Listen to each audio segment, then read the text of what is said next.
Get so excited. Take my pants off. Allegedly. Oh shit! It's recording. I didn't. Okay. Well, they got the pants off. All right. Well, fucking is what it is. That's where we are. Episode 202. I told you you're gonna be 200, but I slipped 2 more in. I was sneaky. Sorry. Not really, but I'm sorry. Yeah. So, but yeah. So what were you just saying? Meditating. Everyone listening, it's my buddy Durant, who was my first guest ever. So big dick energy right there. Fucking big energy. Let this bitch out of the cage. The biggest of the wieners. The fucking most magnanimous of schlongs. I don't think that's even the right word. But point being, we had to delay this 10 minutes because I needed to meditate because I'm fucking unhinged and am at the very core. What I have found daily meditation does, like 10 minutes. I find and I find anything less than that, it doesn't do anything and there's no point in doing it. What I find 10 minutes is about the bare minimum. You should really go for me, I should really go for like 15. But 10 I can squeak by. To me, it's like turning on the windshield wipers in the lowest possible setting when it's just like misting out. Very light drizzle. It's not a lot, it's maybe every 10 seconds it goes. But it just keeps it from building up and actually turning into a mess and you can't see through your windshield. And that is what I find daily meditation is. It's not profound. I mean, I've talked about it before, and I've had a handful of profound meditation. But under 10 experiences that have been like crazy out of 3,000 plus. So to me, it's just the daily windshield wiper. It doesn't seem like a lot, but if you take off a couple days, very quickly, it's like I can't fucking see out of this thing. Yeah. Dude. Meditation is, I don't know. Like my experience with meditation was like, so I started it my freshman year when I was in the dorms. Yeah. And I was like not getting the scores I wanted on my exams. And I was like, I don't know what else I can do. I'm studying it before I take the test. I'm answering all the questions correctly without looking at any supplemental material. Yeah. And it was like, I just got this feeling. I was like, I should try praying or meditating. And so I meditated, and then I went and took tests. And then during that week, I really started like getting that groove going, And then when I got to OCAM, it was like the same thing repeatedly. Like I couldn't get the test score I wanted. And then I started meditating like an hour before the test, and just good. Gucci. It is. It's Gucci. It's a cheat code that like no one knows about. But like you don't you don't need to get a prescription. Like it's not a banned substance. Not only that, you don't have to teach yourself. I think a lot of people, the mistake they make is, well, I don't know how to do it. I got to get a teacher. I got to find a YouTube video. Dude, you just kind of, there's no way you can do it wrong. You just you don't even have to fucking close your eyes. Just go put aside 10 minutes and just whatever happens. And there's no, even if there is a quote unquote correct way to do it, what is correct for me may not work at all for you. Maybe it'll work okay for you. And then whatever works for you, whatever is that sweet spot for you, it might not do shit for me. So it's like there's no point in even getting a teacher or if you want to get a teacher, get a teacher. I think that's the whole point, is just whatever you want to do, just do it and you'll start to see benefits. And it's just you're a little more clear. It's like Terrence McKenna said, like stress is kind of, they fall off you how like water beads up, how water droplets bead up and roll off the back of a duck. Like you still get hit by shit, but you kind of just, quack, quack, quack. You just kind of roll it off and just keep floating around in the pool or the lake of life. And quack, quack, quack. You're right. It's the rain doesn't stop. It just, you kind of get a little better at deflecting it. Yeah. That's a good way of putting it. Terrence McKenna. It's like it's like studying. Like people have different way of studying. It's like it's just we're all different, and do you know what works for you? Yeah.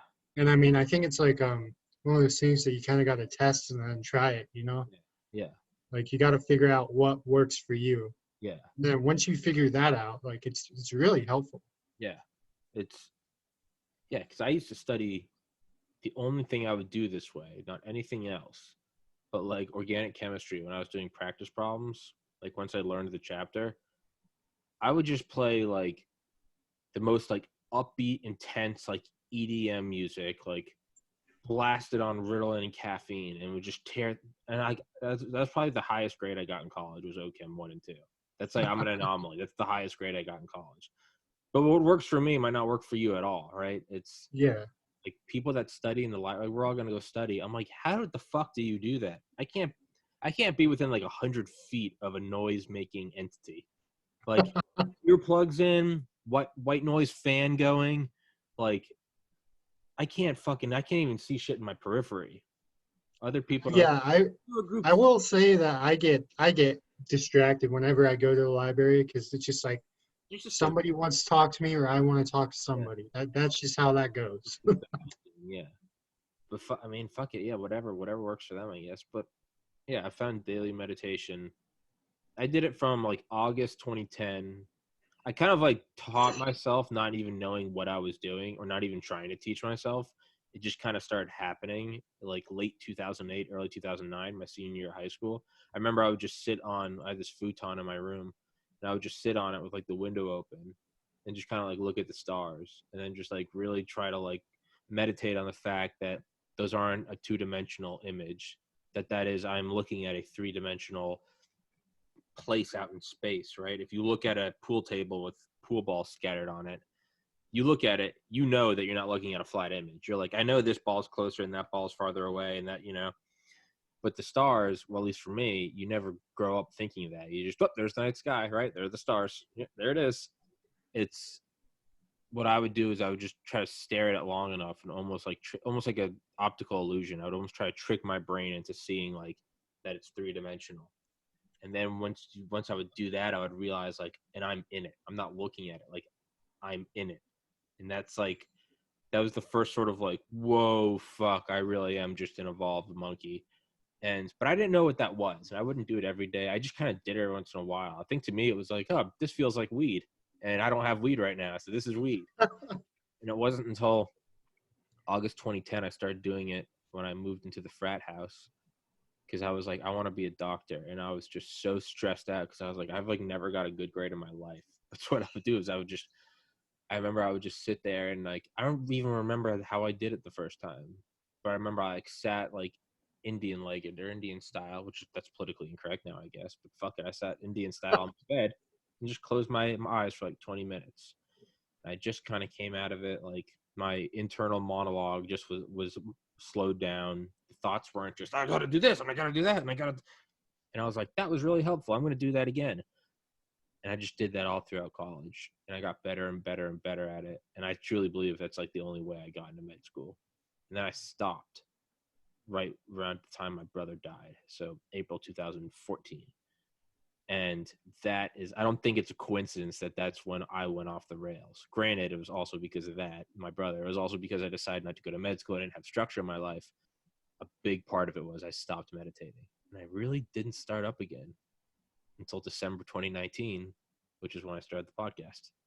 So, I mean, it mirrors itself. Whenever I do it every day, life in general is just better. But it's not obvious. It's only when I look back and look at the big picture.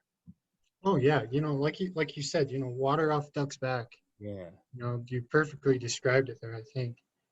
But I mean, yeah, like Jordan Peterson says, life is suffering. So you gotta pull yourself up by the bootlegs and just be strong and get through it, man. Like don't be a damn victim. Like you gotta. And like meditation is like one of those tools that really allows you to pull yourself up. And it's like in a very humble way too. Like, it's not like, oh, I'm going to go conquer, all of workout, like, no, it's not. Yeah. It's not the alpha dominator mindset, which I don't think there's anything wrong with, but it's when you're in a down spot, the last thing you want to do is let's go crush the world. No, it's very like motherly.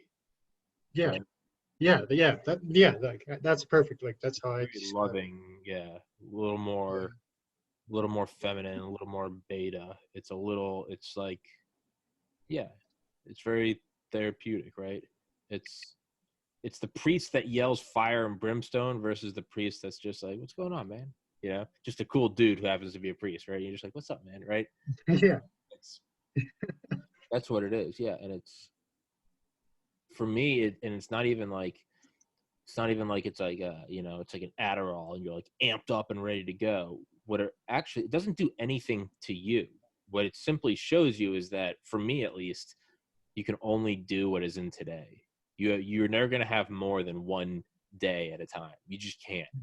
So it's like, I mean, it sounds so cliche and cheesy, but it really is like, hey, you got this 10,000-mile journey, but like today you can probably take like 100 steps because you got some homework, you got to go to work.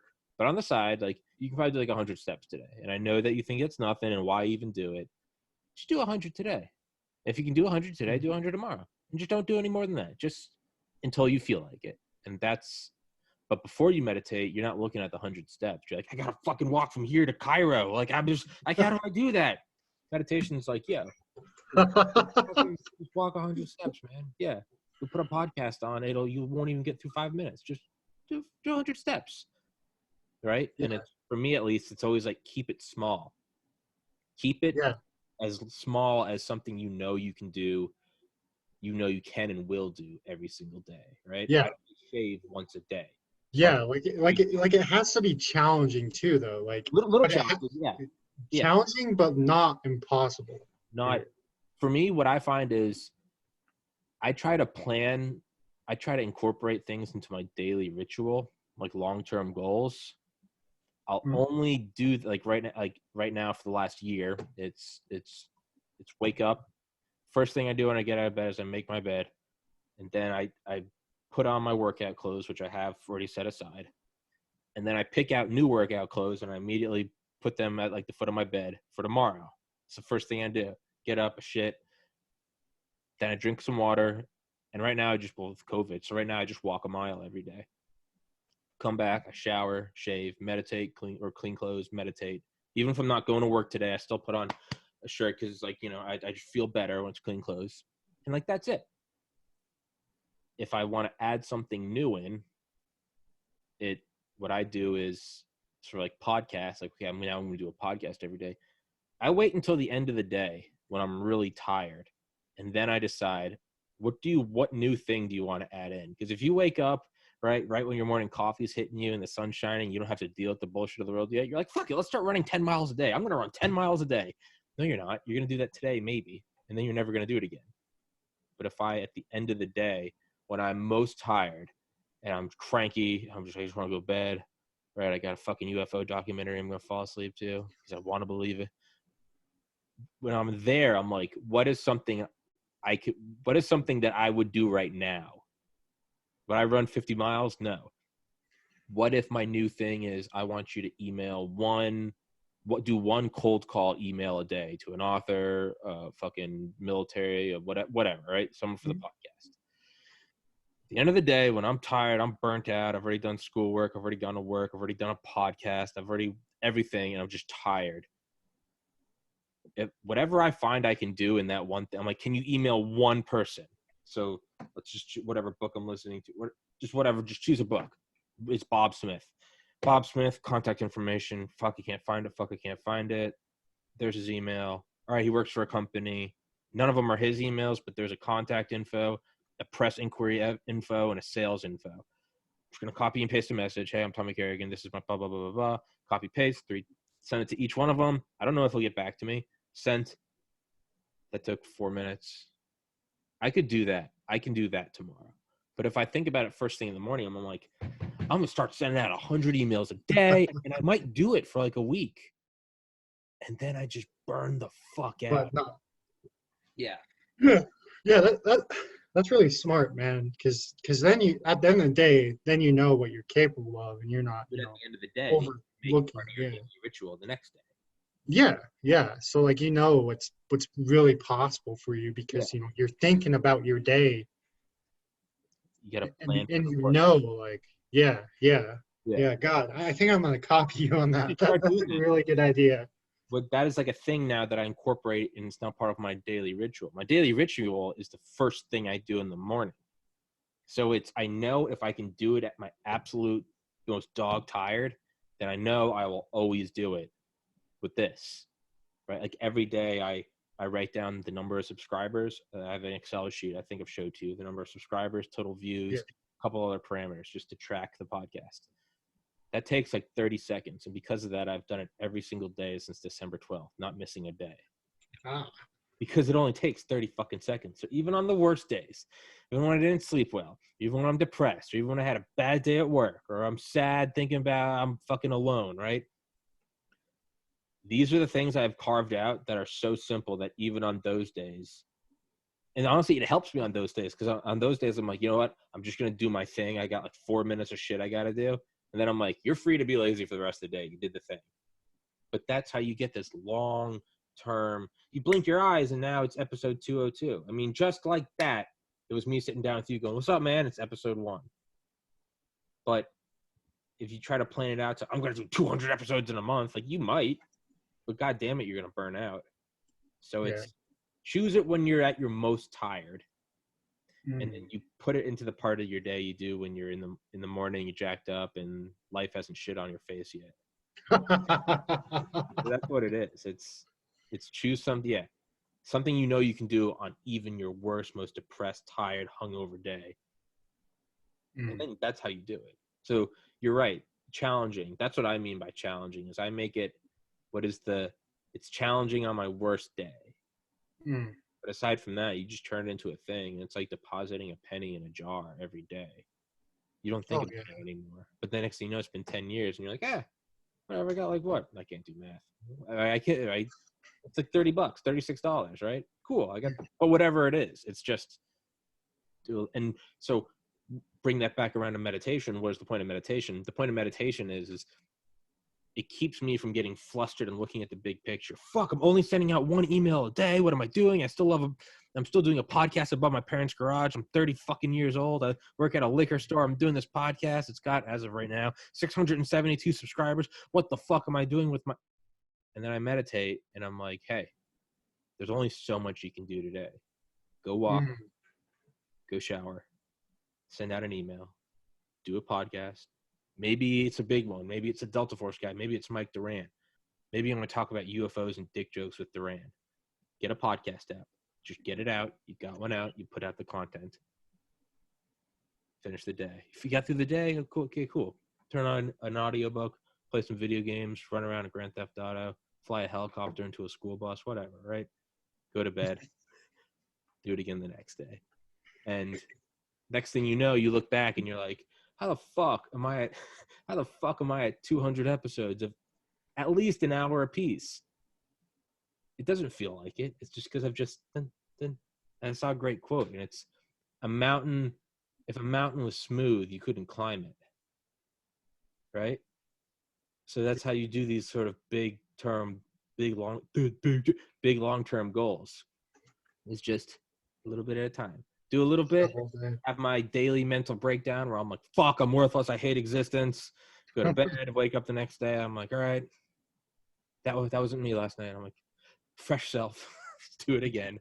Fuck, I hate myself. This podcast sucks. Just do a little bit each day. And next thing you know, 200, there's episode 202. Yeah, it's like, man, it's like, I don't know if you played like sports in high school at all.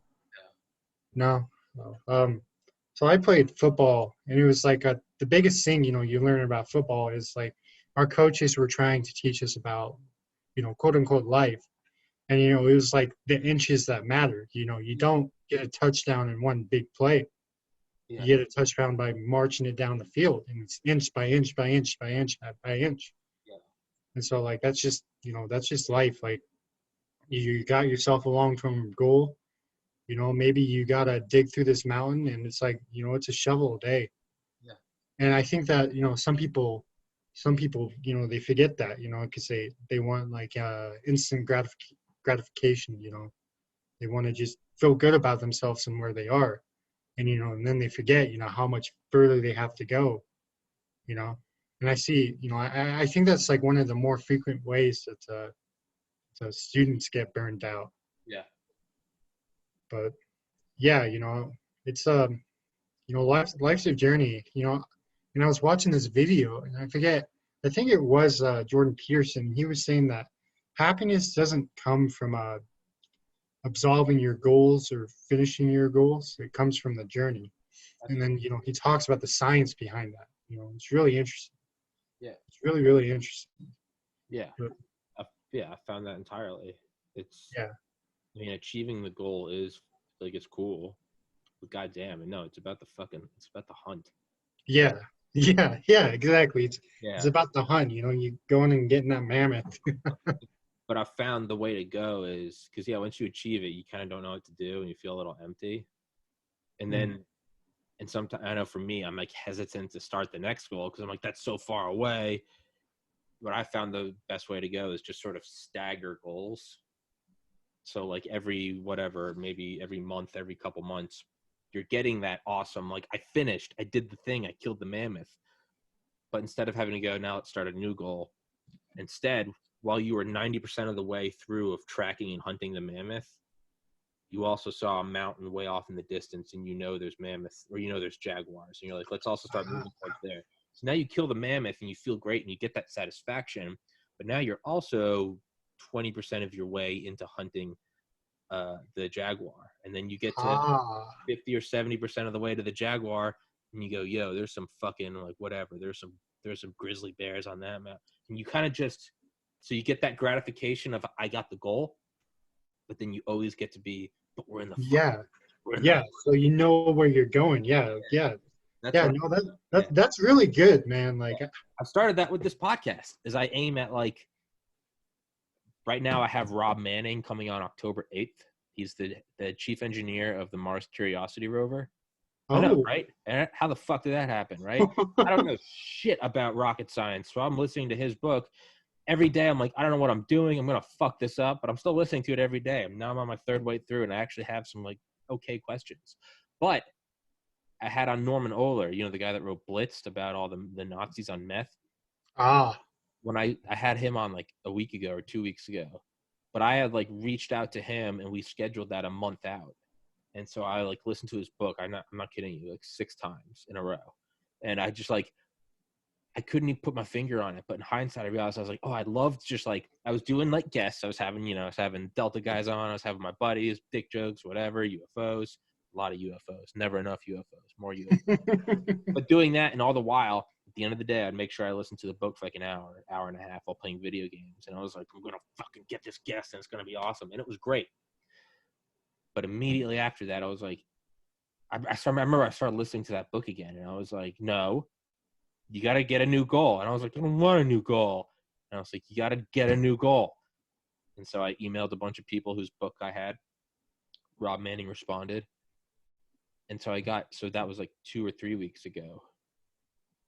But now, like a week ago, I reached back out to that author, Norman Ohler, who wrote Blitzed. He wrote his newest book is called Bohemians. And it's a true story about it's a true story about a couple that fell in love and just so happened to start the German resistance against the Nazis.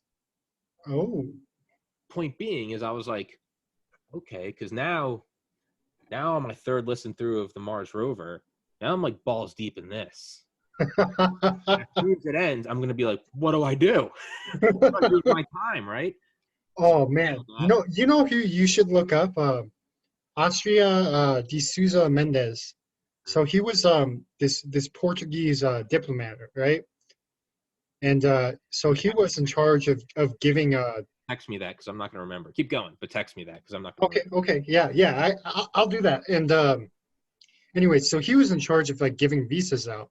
Yeah. And so I think it was like in either 1940 or 1941, he was in Bodax, France. And it's when the Nazis just took Paris. And so he so you kind of got to know like about Salazar's government. He was a dictator, but not a dictator, pretty much. And so he banned, I think it was like Circum 14 or something. He banned like all Jews, all refugees of war, and all people who the Nazis oppressed, pretty much, right? And so he defied his government's orders because of his strong Christian belief, and he wrote like 30,000 visas, and he snuck them through Spain, into Portugal, into Brazil, and then finally the United States. And as a result of that, his family got ostracized by the entire Portuguese community, and the dude died poor. Yeah. But you think about people like that, and you're like, man, like, what kind of resolve is that? Like, that is something I am not capable of sacrificing. Like holy shit. Yeah. Don't say that about yourself. I think you are. I think a lot of us won't Yeah. know until the opportunity presents us. Well, I'm working on becoming. But you're right. It's that, Yeah. And so it's like, man, like I think about people like that, and like, you hear about Slinder's List, and like he saved like 7,000 people, but this guy, you don't really hear about. Yeah. And he saved, 3-4 times of that. It's like, wow, like. Yeah. It's like, wow. Kind of like kind of just slipped into history. Yeah. It's like, I wonder how many Medal of Honor recipients there have been where everyone eventually died, and so no one was there to report it. That's a good question. I mean, how would you know? Yeah. I'm sure it happened, and harder now because there's always we always have eyes in the sky and shit. But I mean, think about like World War II. I bet there are some Medal of Honor recipients who that did something, of incredible valor, but everyone was eventually killed because they were outgunned.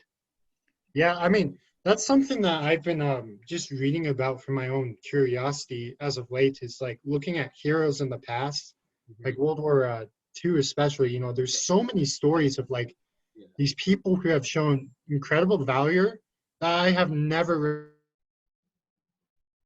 read in a history book before. Yeah. It's like, man, there was this like secret mission, and was it Norway, I think, where they were stopping the Nazis from creating heavy water. Deuterium. Basically keeping them from, making the atomic bomb. Yeah. Yeah, and like I didn't know that the Nazis were working on a nuke, and I didn't know that somebody pretty much solely risked their life to go. Oh, dude, some American commandos. It wasn't just that the Nazis, like, it's not that we beat them. We made sure that we were sabotaging their shit. Yeah, there's some American commandos went in and were like the original Black Ops. We're like, where are you going? We're going behind German lines. Why? To destroy their power plant. Why? Well, the atomic bomb's classified, so we can't tell you what they're building, but we need to destroy these because we're building it. Like, what the fuck? Like, Yeah. Man, have you seen that movie? It's The Catcher Was a Spy. Mm-hmm. So it's based on this true story where this professional baseball player basically works for the OSS, I think is what it was called. Precursor to the CIA. Yeah.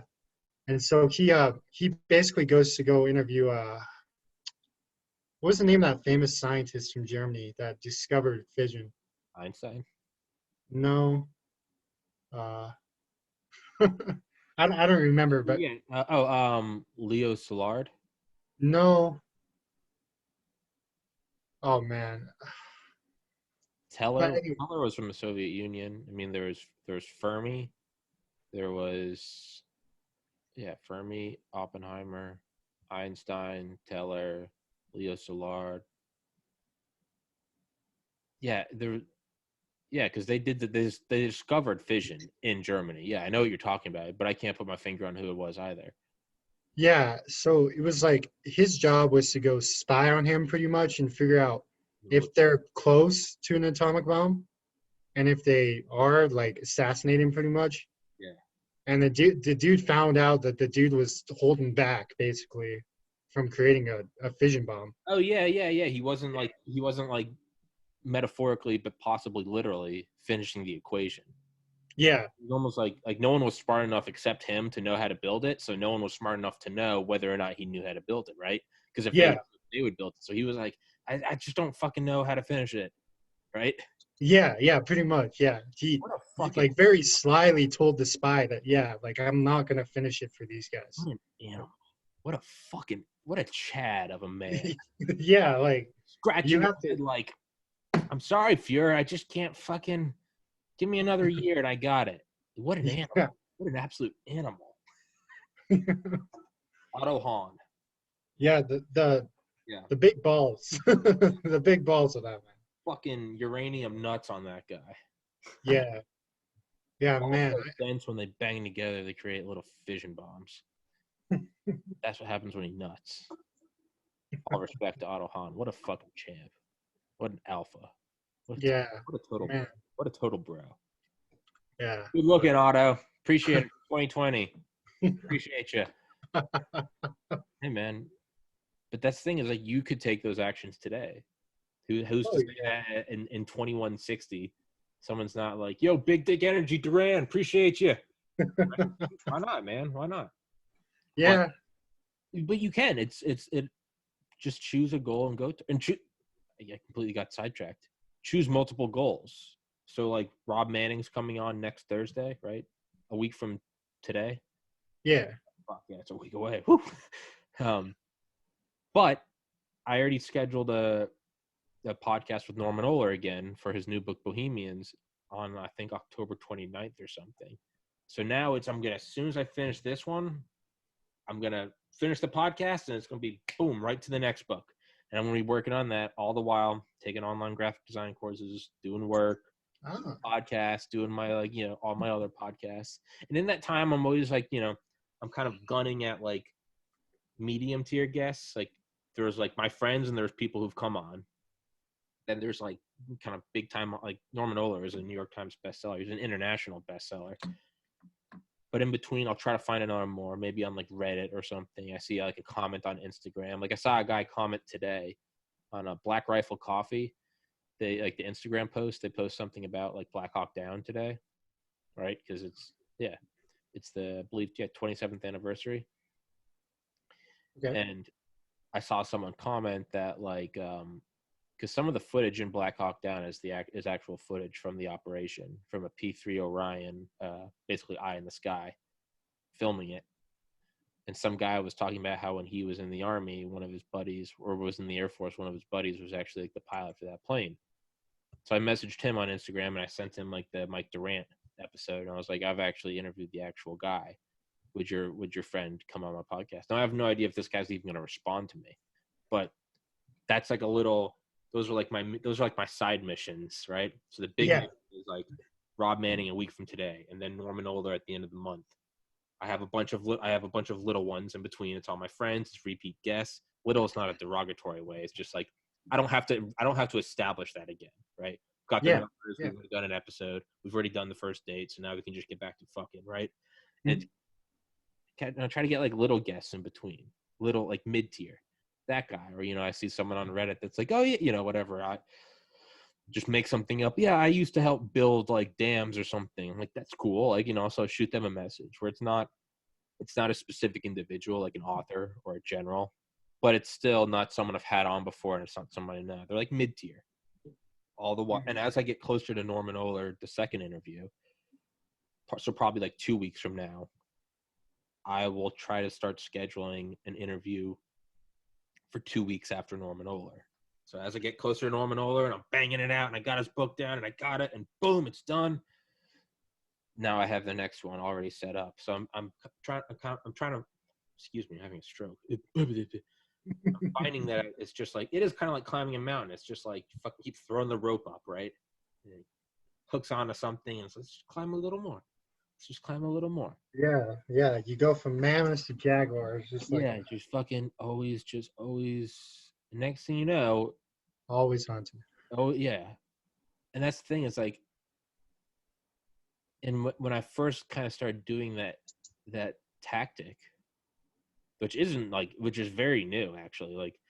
Like my sort of like create my daily ritual by choosing something when I'm tired, and then like have a guest in the background kind of thing.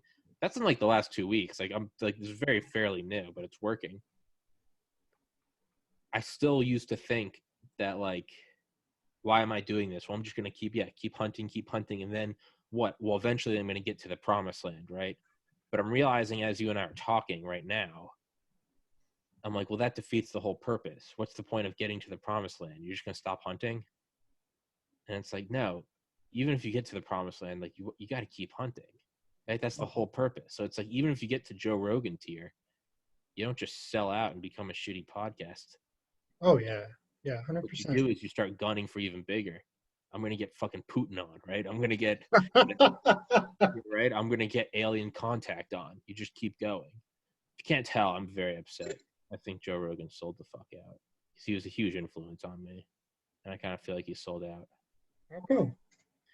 Because his new podcasts, they're all kind of dry. They don't feel like Jerry. And you know what? I'm probably a large part of this is me just being a little selfish prick because I'm like, I want my podcast to be bigger. So now I have to shit on. It just doesn't feel the same. Oh yeah. But I'm just, at the same time, I'm clearly just a hater. Like, I'm living above my parents' garage. If I could get $100 million, I would tomorrow. Well, Right? it's like the last podcast that I saw that I was actually interested in from Joe Rogan was the latest Snowden podcast. Yeah. That one was interesting. Yeah. Yeah. But all the other guys, like, I don't know, man. Like, it just doesn't interest me. Like, if he had like Randall Carlson on there again, like, I would be digging it, you know. But like, yeah, I don't want to see celebrities, man. That's kind of like what podcasts were. Is like you didn't have this whole kind of like morning, Good Morning America feel. Like, and today we have on, so and so. Their new album's coming out next week. It's like podcasts were like, no, you just had someone on that was like, yeah, Randall Carlson, who's just like, yeah. asteroid hit Earth. We're all like, fuck yeah. It's not like, it's not. Yeah. Give me someone interesting, not someone that people already know about. Yeah, I don't want to see someone talk purely because they're famous, right? Yeah. Like, that doesn't. Yeah. Like, no, get someone that like they earn it, right? Yeah. It's like if it was a podcast, I want someone that you could convert their voice to a robot voice, so you wouldn't know who it is, just like the Siri voice, and they didn't drop a name, so you didn't know who it was. I want someone that would be interesting, even if they were that. Because if it's Miley Cyrus or Post Malone, and I love Post Malone, but you're automatically going to click on it because it's who they are, no matter what the conversation was. Yeah. But imagine if there was no video and it was just like the Siri robot voice, and they never said their name. Is that conversation one that would really hold you, or were you there because it was Post Malone? A Randall Carlson conversation or a Graham Hancock, I'm there, fucking Siri voice or Graham's voice. I don't give a shit because it's like, holy fuck, we might have our whole history wrong, right? Or Bob Lazar. I don't give a fuck if it's Bob Lazar, if it's Pamela Anderson. If they're talking about goddamn UFOs out in the Nevada desert, I'm there, right? That's what I mean is like, someone comes on, it's just like Robert Downey Jr. And I'm like, yeah, he's a cool guy. Like, but like, I mean, right? I don't know. Maybe I'm being a little fucking like incel. Yeah, no, it's like, it's like they gotta be interesting to me too. Yeah, I definitely agree. Yeah. I mean, if he brings on Alex Jones, I will walk back everything I've said. Part 1 of part 2. Alex Jones. Part 1 and part 2 with Eddie Bravo and Alex Jones. Episode 911, and then episode whatever the next one was, like 1200 something. Oh yeah. I have listened to those so many times. Those are amazing. Those are the pinnacle of entertainment. Those are just. Someone's like, Grand Theft Auto needs to put this on one of their news stations because they always have crazy talk shows in Grand Theft Auto. Yeah. There needs to be a news station that's just the Alex Jones episodes. But yeah, if he has him on a third time, then I'll go back to being a JRE fanboy. I'll walk back. I'll go back. But right now, I don't know. Yeah. At the same time, not too many interesting people on lately, man. Yeah. And at the same time, like, who the fuck am I to judge him? I only know him through his podcast. Yeah, for real. Like, this is just our stupid opinions. Yeah. If he was like my dad, or if I was him, I had on my friend Marcus yesterday who said, like, yeah, he's sold out, but dude, he's doing a total dad move. He's making sure his family is set up forever. And I had never even thought of that. I'm like, yeah, he's got 3 daughters and a wife. He's going total dad. He's making sure that they are each set up forever, no matter what happens to him. Yeah. And I mean, as crazy as the world is in 2020 with Trump and Biden and COVID and riots, and now he can get $100 million, 3 daughters and a wife. He can make sure that each have $25 million if he drops dead tomorrow. You don't give a fuck what fans. You don't give a fuck who JRE sold out. No, you're being the ultimate dad. You're being alpha dad. You're making sure your family's taken care of. Yeah. When he said that, I never even thought of that. I'm like, yeah, he's Mm. going. It's the ultimate alpha male move, making sure your progeny is set up no matter what.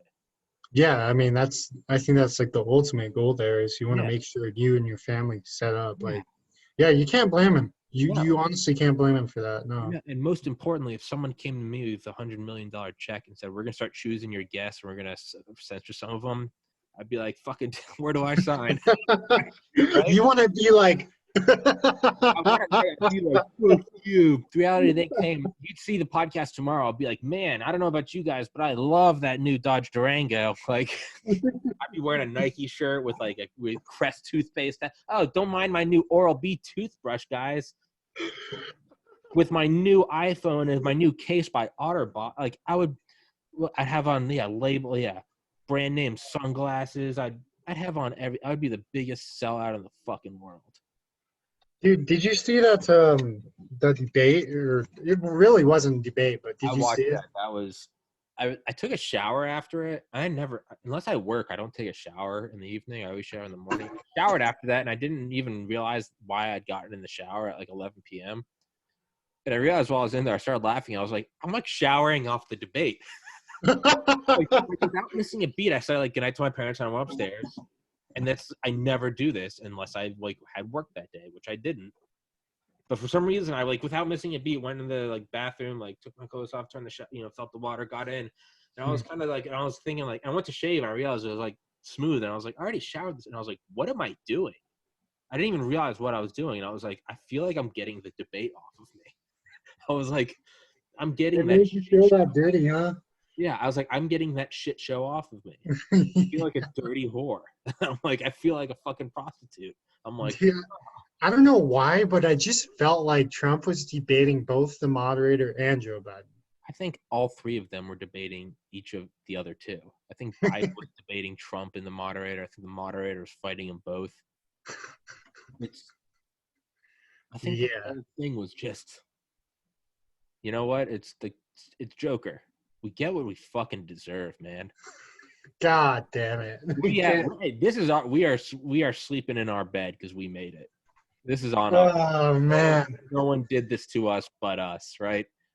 This is like when you're hungover. No one made you drink that fucking whiskey. No one had a gun to your head. You did this, right? God. No one did this to you. You get what you fucking deserve. Oh man, I look at these two candidates and I think, where are we right now as a country? Like really? But, we're reaping what we sow, man. I don't know. Despite all evidence to the contrary, I am still hopeful. I don't know for what. I mean, the last time you and I spoke, or the time before that, I was like, maybe something good's gonna come out. And then, like that evening, George Floyd was killed, and then everything happened with that. And I was, didn't we predict that? Like somebody was gonna die. That was creepy. I'll need to. Have we done one since then? Yeah, we did another one. Yeah, so it wasn't the last time Duran was on, but it was the time before that. Yeah, we talked about, we're like, what's going to happen in 2020? Because right at that time, COVID was like 2 months old, maybe 3 months old. And it was like Kobe to COVID. And we were like, someone famous is going to die. And then we decided that was too much of a given. Someone famous dies every year. And we were like, someone's going to be murdered, a Tupac or a Biggie. It wasn't quite the same, but it was the same sort of polarizing, right? Yeah. And that happened like an hour later, which was creepy. But then the next time we came on, we're like, all right, there are riots. And I remember I was like, okay, let's look at the silver lining to this. We're all going to go out, rioting and protesting. And the silver lining is going to be in 14 days, there isn't going to be a COVID spike. And we're going to realize that there's herd immunity. And so the silver lining is going to be, okay, we all go back to work. Let's open up the country again. Well, that didn't happen. So I'm still But kind of like Elon said, I'd rather be optimistic and wrong than pessimistic and right. I'm still trying to be optimistic. What is optimistic about the debates? Maybe it opens the door to a third candidate because we're all starting to realize this thing is just it's not working anymore. Yeah, I think the libertarians are on track to get 5% of the popular vote. Well, I think I'm going to start voting third party just across the board. Yeah. Because yeah, that's what I've been doing since 2016. Really? I was pretty upset with Hillary and Trump back then too. Yeah.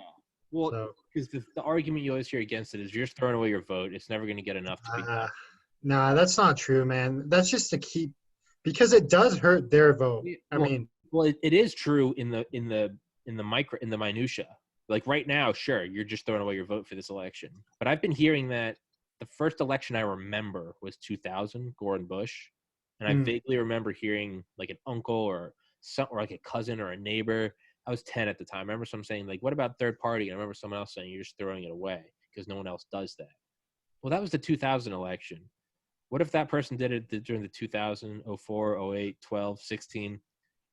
Eventually, the time passes. It's like the 1,000-mile journey, right? Just do a little bit each day. Well, if enough people just say, you know what? No, fuck this. I don't care if I'm throwing away my vote. If the whole thing sucks anyway, why does it matter?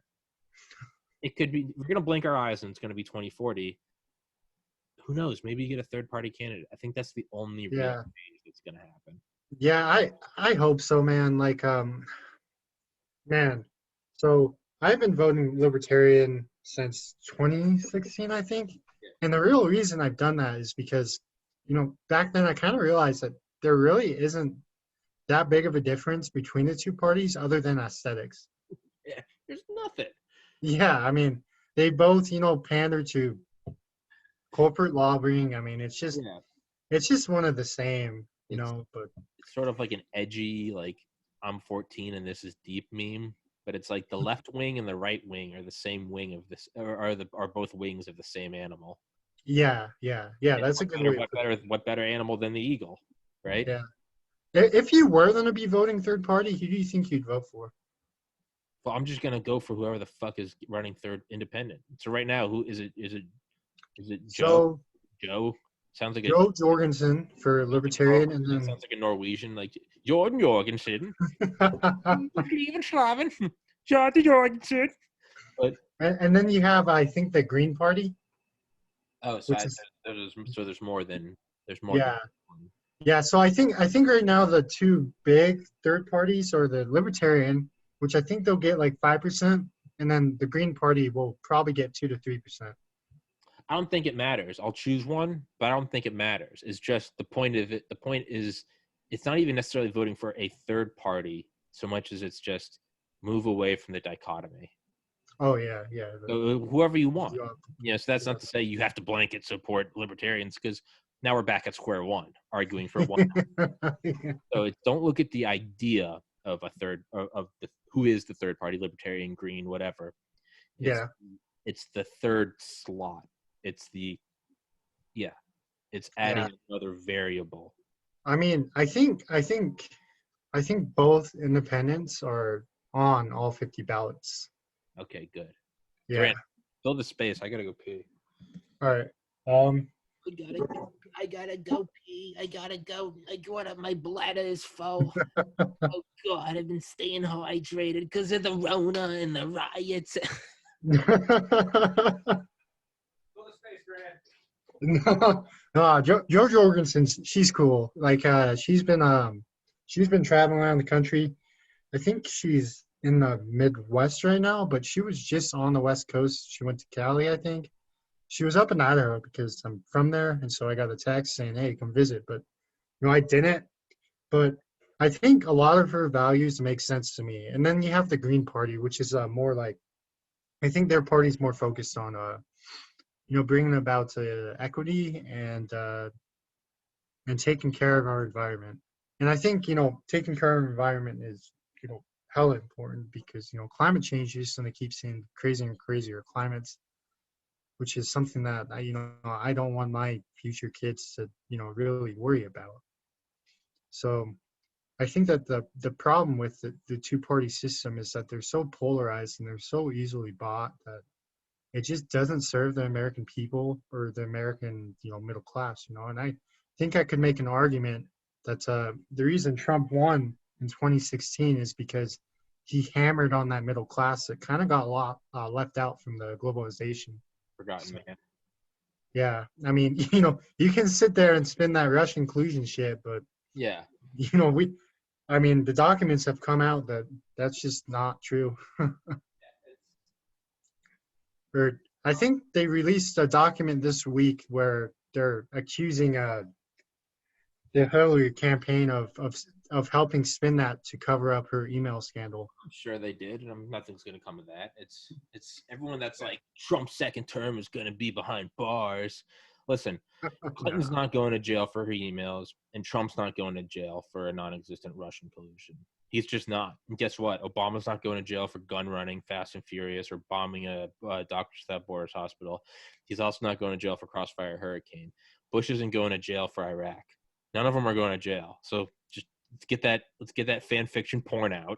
And okay, he and Pence can share a cell. It's just as cringy as lock her up. Right? It's not happening. I'm not saying it shouldn't happen. I'm just saying it's not gonna happen. So, but if why won't it happen, Tommy? Why won't it? Because they fucking control the whole system. And I know that sounds like such a simple, that sounds like such a fucking vending machine response. Because they control the system. It's the banks. It's blood for money. The banks. Get the banks. It's blood oil, right? It's keep them rich while we're poor. It's just a bunch of fucking keywords you can just kind of buzz off. It's just like bingo. Why is Trump bad? Well, he's a xenophobic, anti-Semitic, racist. Oh my god! Just fucking labeling words. You're just doing Mad Libs, right? Yeah. So why won't it happen? Mad Libs. Man, whenever somebody says that to me, it kind of ruins it to me for some reason.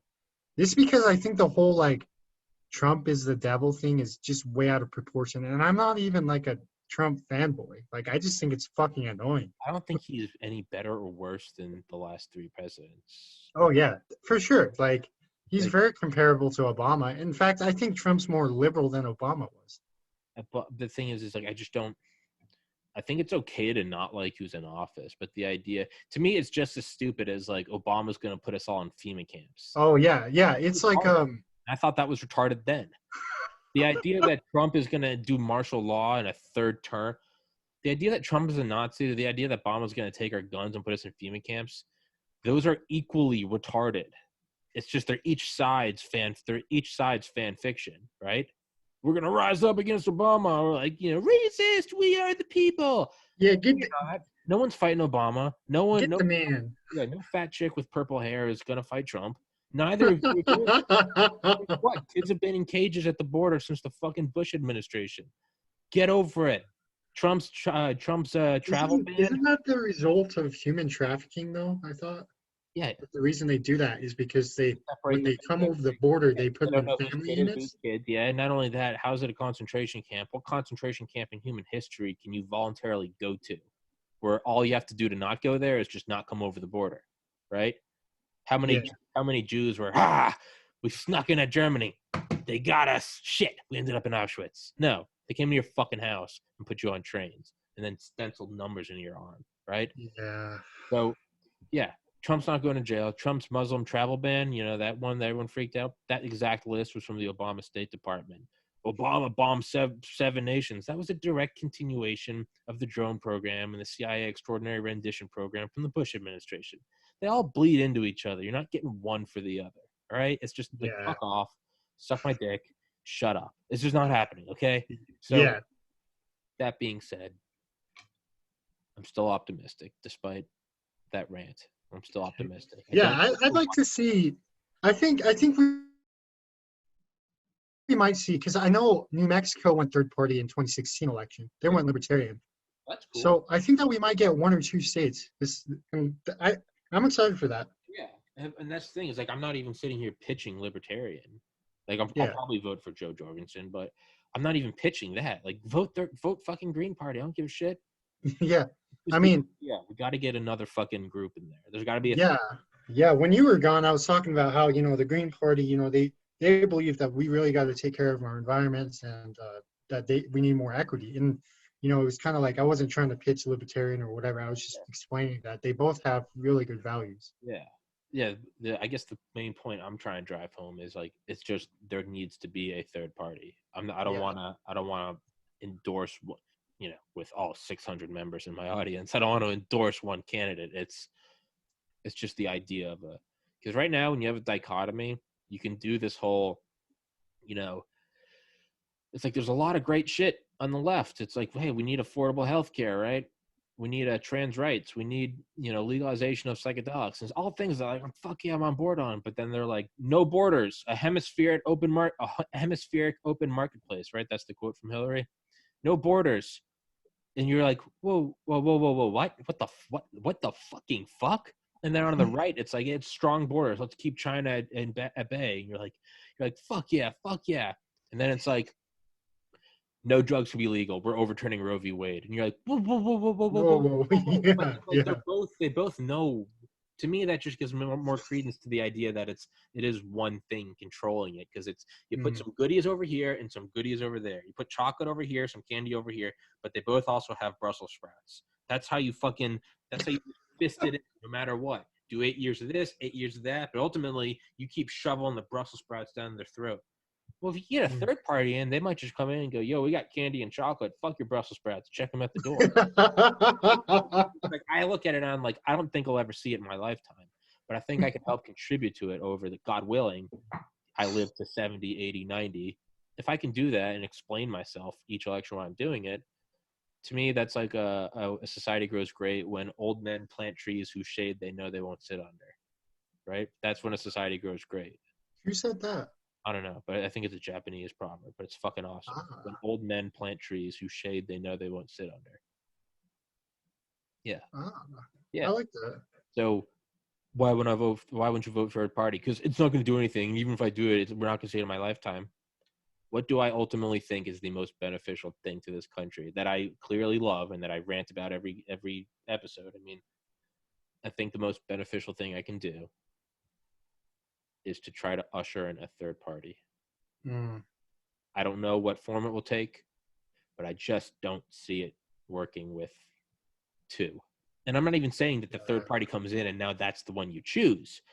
Just having three is more now going options, to make yes. it. So maybe the Republicans do the candy and the chocolate, and then you go to them. But maybe it's the Democrats. Maybe it's the third party. The idea is that by having this three system, you can stop this dichotomy thing.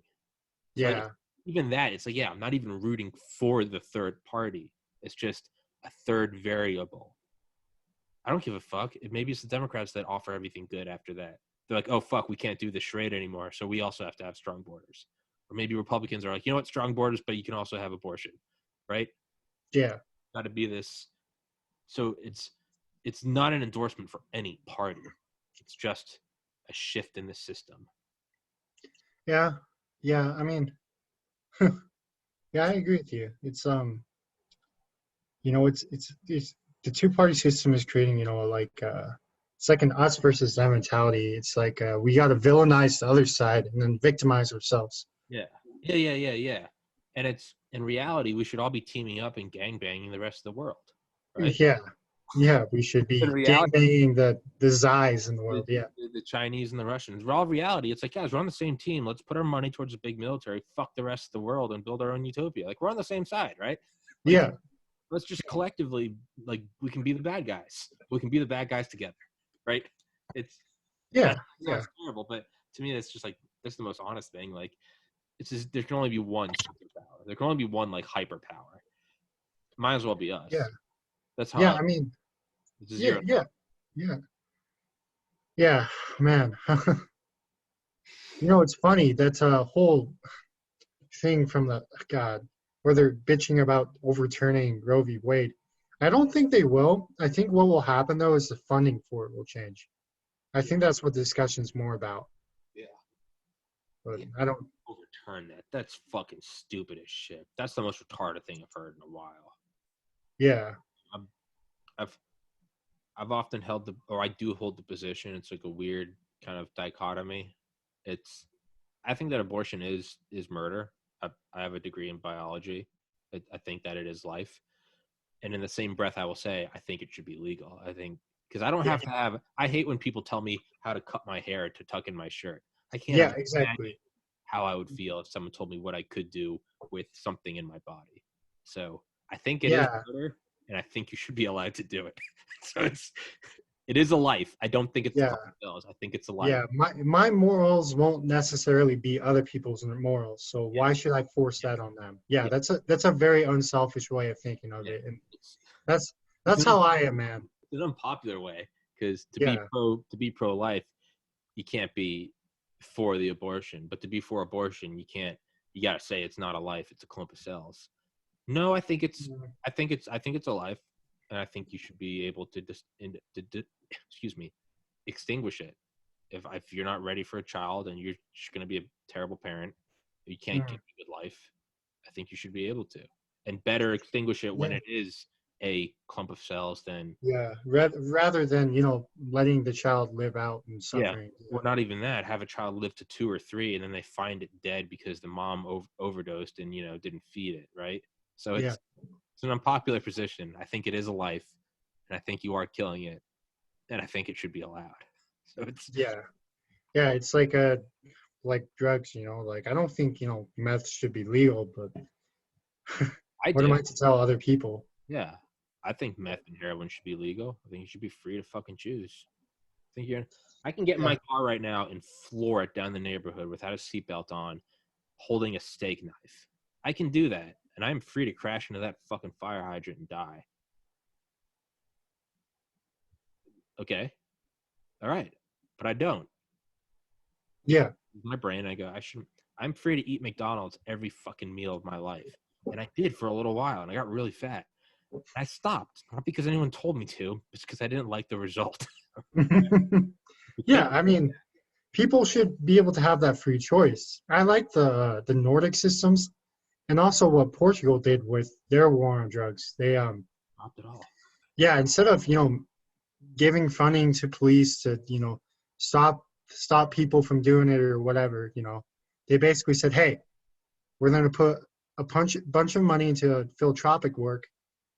And so when you get addicted to heroin, instead of that addiction destroying the rest of your life because now you're in jail and now you have to pay for this, that, and other thing, you know, you basically are able to go get help that you can afford, and so you can start working again. Yeah. And so it just, instead of creating a bigger hole, you're bringing that individual up, and I think that's the best way to do it. Yeah. It's And they're not failures, as they're not bad people. They're just they made a mistake. yeah. Who hasn't opted for the easier path when life gets hard? Yeah, Right? yeah, Some of us just had maybe an extra ounce of willpower, but that's not even like an idea, because opponents of that idea will be like, that's idyllic. Yeah, it's all saying kumbaya and hold hands. But no, you can actually break it down into why it would be a better system. Because think of how much money, let's just use a unit. I think it's more, but let's just say, I know it's more, but let's just say we spend $1 billion a year on the war on drugs, right? As $1 billion, it's more than that because we've spent over $1 trillion since 1970. But so that's 1,000 over 50 years. So what's that? What is that? 20 billion a year. So okay, let's say we spend 20 billion a year, right? So it's 20 billion a year. If we get rid of the war on drugs, there's 20 billion a year right there. Boom, we now have an extra 20 billion in the pocket. What if you then tax those drugs instead of them being on the black market? Not only is that money not going to the cartels, but now that it's 20 billion more revenue. So now we are spending 20 billion less and making 20 billion more. So now there's a $40 billion difference. How many people are not going to jail? How many people are now out in the economy? And if you want to look at it as a cold calculating machine, how many more cogs do you have working in the economy than rotting in jail? And you could take a fraction of all that 40 billion and have prevention, education, and school. And if you fuck up, yeah, there's a clinic. You can get better, right? And if the yeah, person really is a piece of shit, well, they're gonna end up in jail anyway, and we already have that figured out. yeah, Like it's not some idyllic thing. It's actually makes a lot of sense financially. So why aren't we doing it? And it's because the CIA is benefiting from it and they're running drugs over the border. But hey, it. yeah. Well, it's also like, man, you look at the biggest contributors for lobbying for like keeping, I think like marijuana illegal, for Unions. example. Yeah, it's big pharma and it's police units. Well, why do they care? Well, because it comes out of their pocket. That's what it is. A bunch of, yeah, it's like, what a bunch of fucking cunts. But that's the thing is, Yeah. like, and alcohol companies, yeah, they don't want you. But to me, I'm like, why do idyllically, alcohol companies, you shouldn't do that. People should be free to choose whether they want to smoke pot or drink your beer. That sounds great. That sounds great written on paper. Sure, let's hold hands, sing kumbaya. Why not just start making you sell weed too? Like I talked about this with the drug users Bible guy, Dominic Milton Trott, episode 13, for everybody listening, is like Budweiser's already has the word Bud in the name. You just do Bud, right? Budweiser, Bud Light, you can have different strains of weed. Just sell it as Bud. You already have the infrastructure. You already have the bottling facilities. All right, now just turn those bottles into just, vacuum sealed, put weed in there. You already have the trucks. You already have all the drivers. You already have all the logistics set up. Yeah. Just add a new product in. You sell weed and, you get a 30-pack and you also get fucking, an eighth of weed. Like, I'm not saying like, hey, bend over because there's going to be another corporation. No, get in on it. Go make cash. Do an IPO. Like, it can be this. It can be that. Doesn't have to be this idyllic system. It can be a ruthless capitalist system. Like, well, it's like, I heard something somewhere that it was like half of the revenue that the law enforcement gets is from drug busts. Yeah. Well, again, why not just use the fucking revenue that you're not spending on the DEA to do the drug war, and then just cut that into the police department so they don't have to go make it by arresting people? Yeah. And granted, this is all armchair bureaucrat, right? This is the problem with all bureaucratic system is, let me tell you how wise I am. Let me figure it out. Communism, from each according to his ability, to each according to their needs. Sounds brilliant. Written down. Sounds brilliant if there was a podcast about it. But that never works. So it's so asterisk, everything we're saying is a very loose, like, oh, we solved it, guys. We solved racism. Pat yourselves on the back, guys. Tomorrow we're going to take on cancer, right? Yeah. So. Yeah, I heard during the 2008 financial crisis, like the cartels lended our government money. Probably. That's, yeah. I mean, dude, all the cartels use the one monopolized communication, like their Verizon or their whatever, AT&T. None of them ever get busted, despite them all using the same. And that could be fake news. Someone please fact check me on this. Well, that corporation is owned, the monopoly is owned by Carlos Slim, the richest man in Mexico. One time, the richest man in the world. He kind of fell into the background. He passed Gates and like Bill Gates in like 2012. I think only for like a year. Bill Gates is also, and Carl Slim is the majority shareholder of the New York Times. So like anything I hear about like why the drug war won't beat the cartels, I have like, okay, well, who's the majority shareholder? And that guy, isn't that weird that the richest man in Mexico also controls the corporation that has all the telecom systems that just so happen to never bust the cartels? Huh. I'm not an investigator. I'm not Sherlock Holmes, but something seems a little fucky there. Right? But I could also be fake news. I could be wrong because I've been spewing a statistic the last couple episodes that I didn't realize was wrong. And it's that 73% of eligible voters didn't vote in 2016. Oh, really? 43% of eligible voters didn't vote. But I had been getting all riled up and going on. That makes more sense. I've been going on these self-righteous rants, and I was fake news. So I need to apologize for that. So maybe that might not be true about Carlos Slim. Maybe he'll send a mercenary after me. Jokes on him because I'm friends with Delta guys now. So fucking come at me, Carlos Slim. Man, I didn't realize what a big deal those Delta guys are until like I started like looking into like what is Delta, what is Ranger. Delta is insane. Yeah. Delta. Yeah, they're the spooks. Like you hear everything about the SEALs, but Delta's like the spooks. Like this, there's a good quote. It's like the SEALs are prepping for the next movie, while Delta works. The SEALs are filming on location. Delta's working. It's they are. I mean, you should just look up some of the videos about selection. First of all, you have to get invited to try out. There's no application. you get invited. Ah. So they invite people from like the Rangers and the Green Berets, right? They already invite the best of all the grunts, the Rangers, right? They're better than the rest. You get invited from there to try out, and like 5% get through tryouts. Once you get through tryouts, you have made it to selection, which is basically real tryouts, which lasts even longer. And then like 1% of that slim down group makes it to Delta. They're, I mean, dude, they're not, they're, I think the quote one of them said, an ex-Delta guy said, it's not that the best guy makes it to Delta, it's that the right guy makes it. Ah. I mean, dude, they're a different fucking breed. Yeah, I mean, they're. dude, Gary Gordon and Randy Shugart, the two Delta snipers that went in and defended Mike Durant's Black Hawk in Mogadishu. I mean, those are like two Medal of Honor recipients. They rappelled down into certain death without fucking blinking.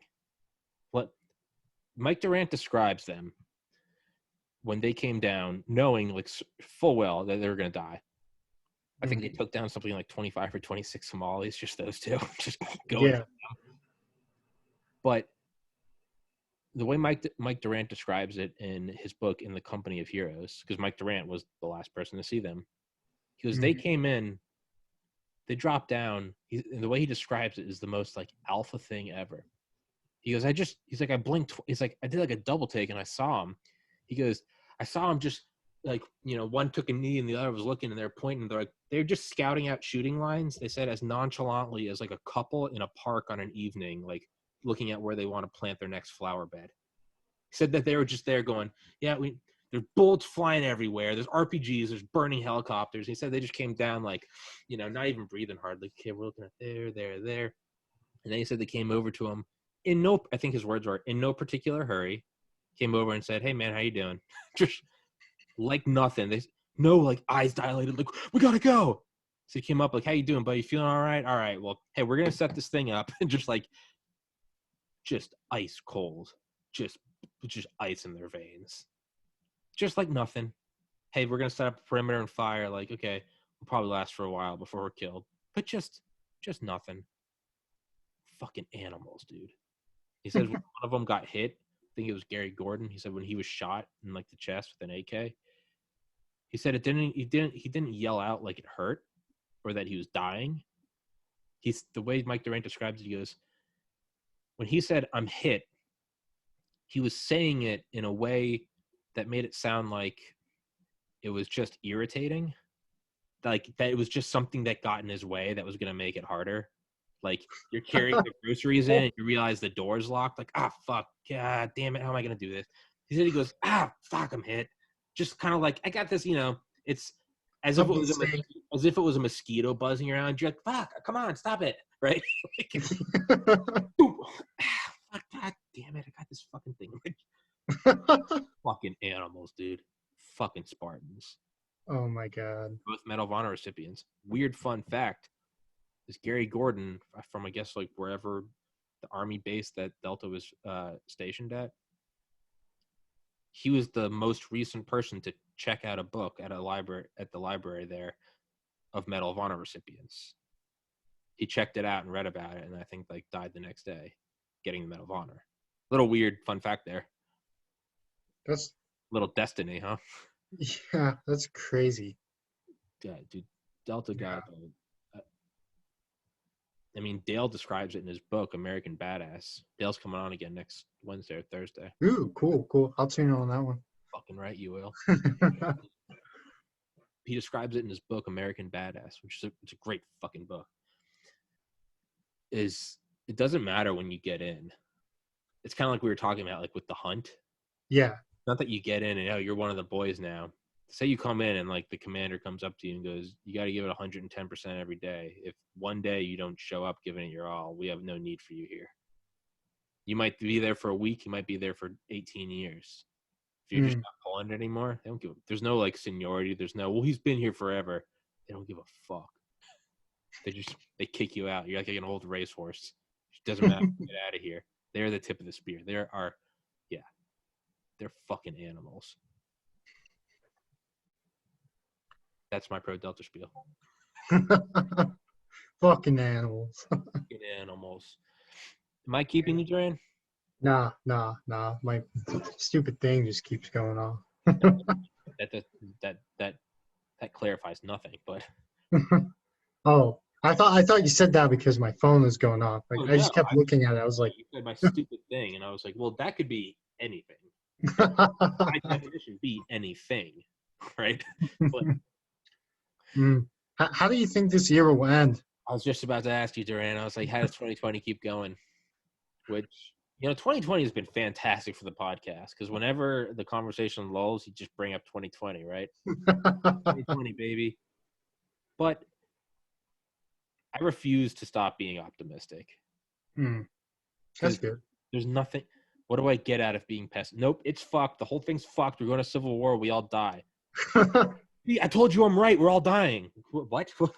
I told you that the pilot sucked. I told you we were going to crash. Why are you excited, right? It's Yeah. So, no, I refuse to be I'm not going to be naive or gullible. Well, yeah, be prepared. Be prepared, but I refuse to just join the fear porn. Oh, dude, I've seen some tweets on Twitter from like some of like the Twitter like bosses or whatever. The mob. Where they're like, yeah, if you're pro-capitalism, we're gonna get you in a revolution. It's like, dude, shut the fuck up. Like, as you're on a fucking massively market capped like corporation. Dude, like, quit sounding fair, man. Like, yeah, we don't need that right now. Capitalism will fall. Sent from my iPhone, right? Right? God. Or my favorite, Trump is a fascist. I'm like, dude, if he was a fascist, one, you wouldn't be able to tweet that, and two, if I read that without reporting you, I'd be in jail too. So, well, it's like, man, like before this whole COVID thing, like I felt like as a country, like weirdly, like we're getting less polarized. Like we're starting to come together just a little bit. And then COVID happened and everyone was like, oh shit.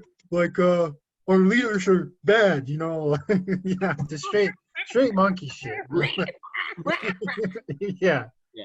Everybody just started bitching. Yeah. Honestly, dude, I think it's a pretty simple thing. Again, armchair bureaucrat. Let me tell you how to run the world, Duran. Yeah. Let me tell you how these things work. Sit back, child. Let me tell you how you run a 340 million person country on a planet with 7 billion people. It's quite simple, right?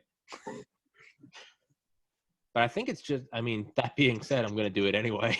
I think it's just fucking money, man. I think when the economy is going up and there's fucking extra dough in people's pockets, less taxes, whatever, this is very easy for me to say because I have food, water, air conditioning. I'm very blessed. Both my parents are still alive. My siblings are alive. I have friends. It's very easy for me to say this. So it's being serious when I say that.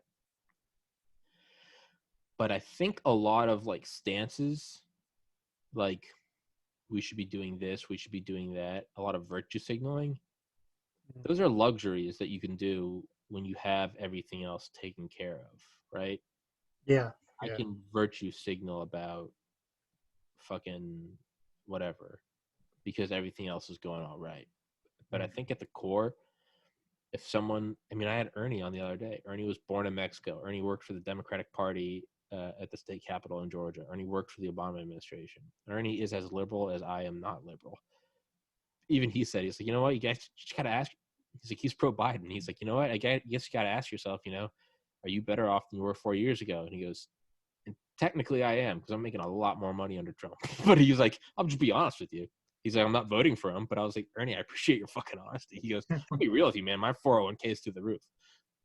I think that is really the core of it, is if you're making a lot of money, you might not publicly come out on Facebook and go, I'm normally a liberal, but I'm making a lot of money, so now I'm voting for Trump. You're allowed to vote in private. You can go in and vote for Trump and then come out and say, I voted against the orange man. At the end of the day, and I'm not even saying, well, it's not Trump's economy, it's Obama's economy. Maybe it is. I'm not making an argument for it's his. The reality is like, is it going up now? Is it going to come up after COVID? I don't know. But I think as long as the fucking cash is coming and the Dow Jones is going up, I think you're willing to. I think a lot of people are going to be like, man, he's appointing that Supreme Court justice, and there might not be any more Roe v. They might overturn Roe v. Wade. Man, my 401k is through the fucking roof. I might be able to retire 2 years early. So I'll still virtue signal. Orange man bad, but I might be going in there and closing the poll. Oh my God, dude! Like before Corona though, like it was like hella easy to get a job. I feel that's what I mean. That's what I mean. Like that's my logic for why it meant what you said. It appeared that we're kind of coming together. That's my logic for that, is because the cash is just falling out of the sky. It's kind of easy to be like, Yeah, like I mean, it completely put a hole in my plan because like I was gonna go up, be with my parents for a summer, hang out with my sister and my brother, and I was just gonna get like an easy job for the summer. But like as soon as Corona happened, I was like, there's no fucking way I'm gonna get a job right now. Yeah. Like I got a job in the middle of Corona. God bless. You're one of the lucky ones. I didn't realize how much of a minority I am. I got a job in like July. Yeah, my brother, he was working for this cell phone company where they like fix your phones, replace your screen, whatever. And like they just after Corona, they closed overnight almost. Like he just got a text at like 10 o'clock from his boss saying, "Yeah, company's gone. Don't come into work tomorrow. We'll give you a check on Friday." You don't come in because security will escort you off the premises because it's not my property anymore. Yeah. But really, yeah, hey man, there's something to be said for that. How many people are dying from COVID versus how many people are now dying from suicide or they can't provide for their family, right? Yeah. I've talked to plenty of people who they're like, yeah, Doran, I've been really struggling lately. I don't know what it is. And I was thinking in my mind, I think it's like, okay, we're stuffing people indoors, they can't, go around freely, doing whatever anymore because of this. And, like I think just that, being stuck indoors all day. Yeah. I mean, is what's doing it. Did you say Doran? Is that your name? Doran? Yeah. Not Duran? No. It's Greek. So I've been calling you Duran. Dude, so many people do it. I don't even bother to correct them. It doesn't bother me. Well, you're still Duran to me, all right? You can call me Tomai. You can call me whatever you want. I don't give a shit. You care if I call you Duran? I guess I fucking should have asked you 36 months ago. It doesn't matter. I mean, don't feel bad, man. Doran's cool. That's cool. Doran's cool. Yeah. Kind of sounds like Dorian Yates, the power lifter. But Oh. Yeah. But yeah, how dare you assume social roles? But I mean, dude, how many men's self-value is based off of they can provide for their family? Maybe they're not the best looking guy. Maybe they're not a genius, but they go put in 40, 50 hours a week at a job and they come back and, so their pregnant wife could stay at home. That is value. That's how depression isn't always an imbalance of chemicals. Sometimes it's I can't provide for my family. Yeah. I mean, it's like, man, so my dad, like he has pretty advanced diabetes. And so he has the neuropathy and, all that going on. And so like, you can't even touch his legs without him, freaking out. And it was like the job he was at, like he just couldn't do it anymore. And so he quit because he just could not do it. And for other reasons, but while he was looking for a new job, it was like you can just tell, like when I would call him and talk to him on the phone, like you can tell that he just wasn't in his place. Like he just felt bad because he couldn't be providing for the family, like you said. And then, he got this other job, working for a smaller place, but, he's able to keep up with it. And like as soon as that happened, just he's happy. Like I was talking to him on the phone, the other day, and I can just tell like he's back because he's just like, I got to do this for work, and it's like it's stressful for him, but at the same time you can tell he's really enjoying the challenge. Yeah. And I mean, you got to use the argument on itself. So, originally is like, stop being selfish. Okay, we got to do 14 days to flatten the curve. We got to do this. No, you can't go to your party. It's like, sorry, you can't have March Madness. It's more important that people don't die. Yeah, that's a good argument. Yeah, I get it. yeah, Remember yeah, Italy? Remember the deaths in Italy? It was like, we can't get that here, okay? I yeah, get that argument. So what's the argument? It was the greater good. We decided, hey, we're going to cancel the Olympics. We're going to cancel all these things. We're going to cancel sports. We're going to cancel blah, blah, blah. But look, there's a pandemic. I get it. Big stimulus bill, like economy's fucked. Hey, this is a freak occasion. It's not just America, it's the world. I get it. 1,000% behind it. You have to then use that same argument. Here we are 9-10 months later. Well, now, just like we can't have March Madness or Olympics or you go to parties, sorry, but you can't do this because everyone's grandma's going to die. All right. I think that's a very legitimate argument. yeah, So, but what was that at its core? At its core, what was it? Pull apart grandma, pull apart work. It was, you are going to have to suffer a little bit so all of these people don't die. Okay. Well, we're at a point now where families are being torn apart. There's a massive spike in depression, anxiety, and suicide. No one has a job. No one can do anything. How many people are dying from COVID? And how much damage is this doing? Maybe it's not raw suicide numbers. Maybe it's not more. But how many people, how many houses are now ruined? How many kids now, there's going to be a ripple effect. They don't have a dad or they don't have a mom. Everything got fucked up because of COVID. Now you have to weigh it. It's back to square one. You can't have March Madness because we got to save all these people. Well, now, how many people are going to die if we reopen everything versus how many lives are going to benefit from it? Well, 1 million more grandmas are going to die.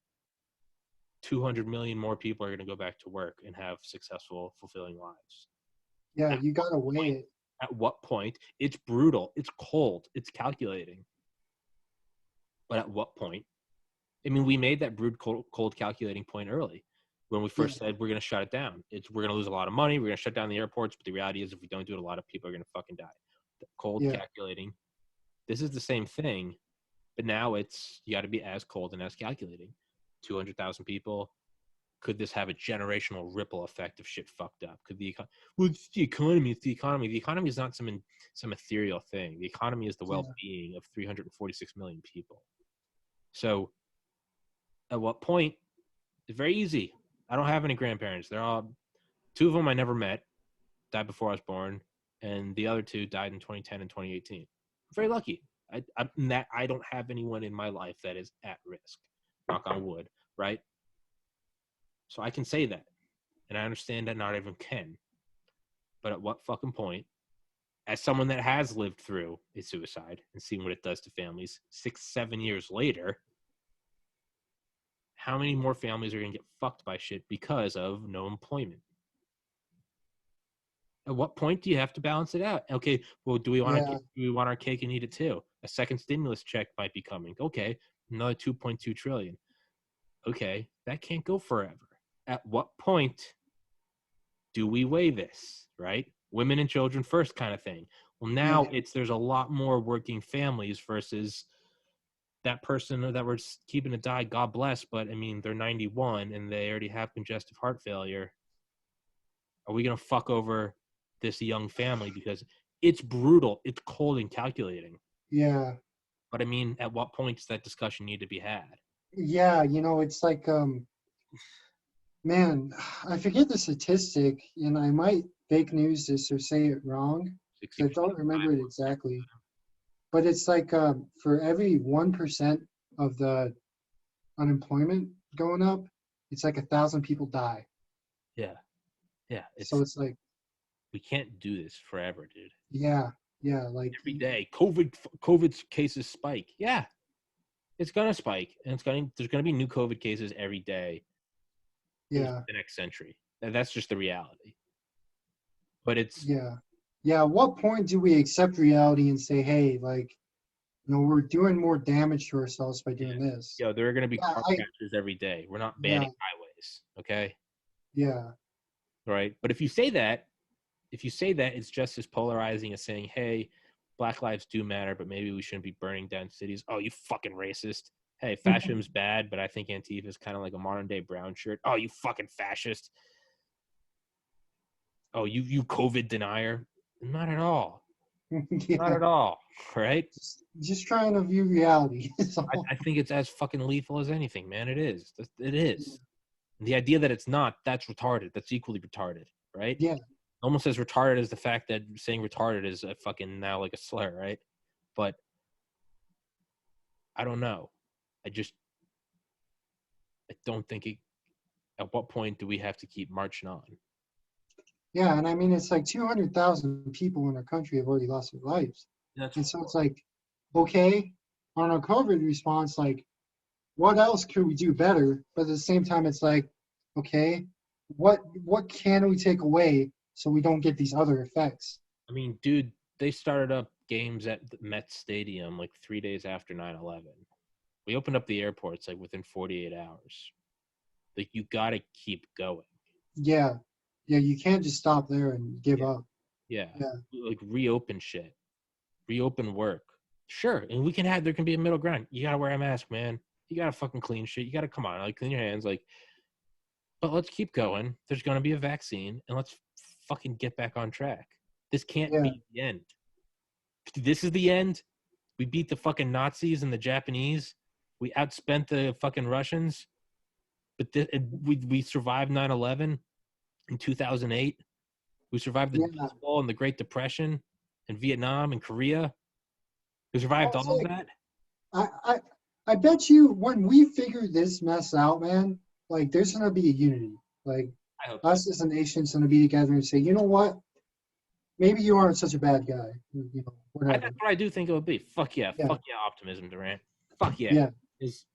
Dude, we're all going to be going back out, and the things we took for granted are going to be so goddamn fucking... I've lived at home since August 2016.